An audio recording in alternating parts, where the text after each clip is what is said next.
और जिस चरित्र में ये वस्त्र भूषण पहनकर और मेकअप करके जिस किरदार को निभाने के लिए आप ये साक्षात उसकी आत्मा में उतर जाते हैं।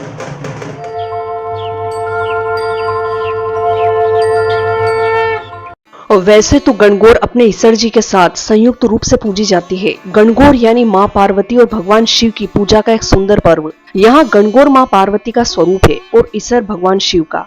हर वर्ष चैत्र माह के शुक्ल पक्ष की तृतीया को गणगौर का त्योहार मनाया जाता है, जिसकी तैयारियां होली के दूसरे दिन से ही शुरू हो जाती है। वैसे तो इसे देश के विभिन्न स्थानों पर मनाया जाता है, परंतु राजस्थान में इस त्योहार की रौनक अनोखी व निराली होती है। खास तौर पर जयपुर की गणगौर सवारी जो विश्व प्रसिद्ध है, जिसे देखने के लिए देशी ही नहीं विदेशी पर्यटक भी बड़े उत्साह व उमंग के साथ शामिल होते हैं।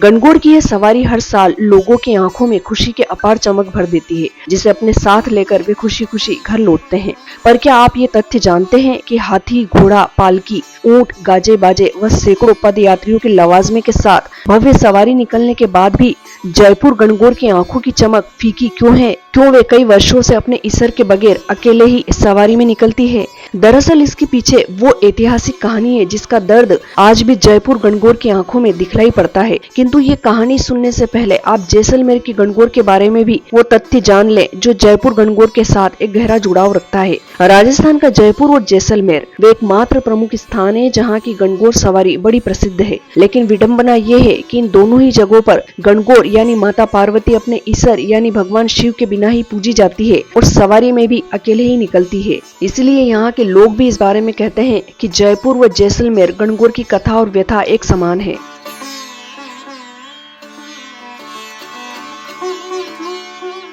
जयपुर में पिछले 264 सालों से गणगौर माता अपने पीहर जयपुर में अकेले ही पूजी जा रही है। इस दौरान गणगौर की सवारी भी जयपुर में अकेले ही निकाली जाती है। कहते हैं एक बार रूपनगढ़ के महाराजा सावंत सिंह के समय वहां के महंत ने किशनगढ़ में सवारी निकालने के लिए ईसर गणगौर नहीं दिए। इस पर किशनगढ़ के महाराजा बहादुर सिंह जबरन ही जयपुर से ईसर जी को लूट कर ले आए। उनके द्वारा ईसर जी को लूट कर ले जाने के बाद से आज तक जयपुर में अकेले ही गणगौर की पूजा का रिवाज चला आ रहा है, जबकि जयपुर के अलावा अन्य रियासतों में गणगौर के साथ ईसर जी की सवारी निकलती है। इतना ही नहीं, बाद में किशनगढ़ में भी लूट कर गए ईसर जी के साथ गणगौर की स्थापना कर दी गई, जिसके बाद से वहां भी दोनों की सवारी साथ साथ निकाली जाती है। जबकि भारत पाक सीमा पर बसे मारवाड़ के सरहदी जिले जैसलमेर की गणगौर अपने आप में ऐतिहासिक घटना के चलते अलग ही पहचान रखती है। जैसलमेर में पिछले 200 सालों से गणगौर की सवारी बिना ईसर के निकाली जा रही है। खास बात यह कि यहाँ गणगौर को गवर भी कहा जाता है। साथ ही जैसलमेर की गणगौर की शाही सवारी दुर्ग से निकलती है। इस सवारी में सबसे आगे घोड़ों पर बैठे सवार नगाड़े बजाते हुए चलते हैं। कहते हैं रियासत काल के समय बीकानेर की सेना यहाँ के ईसर को उठा ले गई थी, जिसके चलते जैसलमेर की गणगौर आज भी अपने ईसर का इंतजार कर रही है। इस वजह से जैसलमेर में शाही गणगौर की अकेले ही पूजा होती है। यहाँ की गणगौर बिना पलक झपकाए आज भी अपने ईसर का इंतजार कर रही है।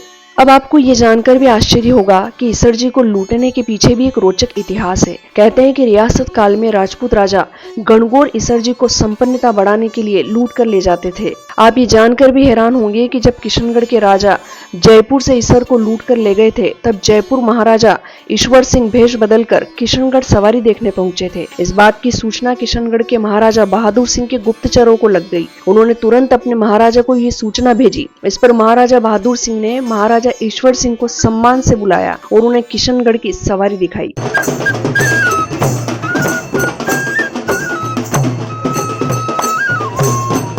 यदि पौराणिक मान्यताओं की ओर देखें तो गणगौर पूजन के माध्यम से मां पार्वती द्वारा की गई तपस्या व पूजन का अनुसरण किया जाता है। इस दिन पूजन के दिन गणगौर को प्रसाद चढ़ाया जाता है। महिलाओं और बच्चियों द्वारा ही यह प्रसाद ग्रहण किया जाता है। रोचक बात यह है कि पुरुषों को यह प्रसाद नहीं दिया जाता है। इसके पीछे की मान्यता यह है कि गणगौर मुख्यतः महिलाओं का त्योहार है। यह सुयोग्य वर प्राप्ति के लिए अथवा पति की दीर्घायु के लिए किया जाता है। प्रसाद को इस पूजन का फल समझा जाता है, इसलिए इसे ग्रहण करने का अधिकार सिर्फ महिलाओं को ही है।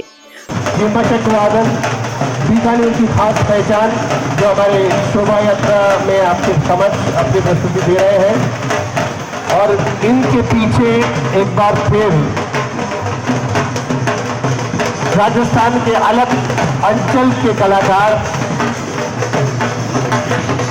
तो ये थी विश्व प्रसिद्ध गणगौर सवारी से जुड़ी रोचक कहानी। यदि आपको कहानी के माध्यम से जुड़े ये रोचक तथ्य पसंद आए हैं तो प्लीज इसे लाइक, शेयर व कमेंट अवश्य करें। साथ ही सब्सक्राइब करना न भूलें। जय श्री महाकाल।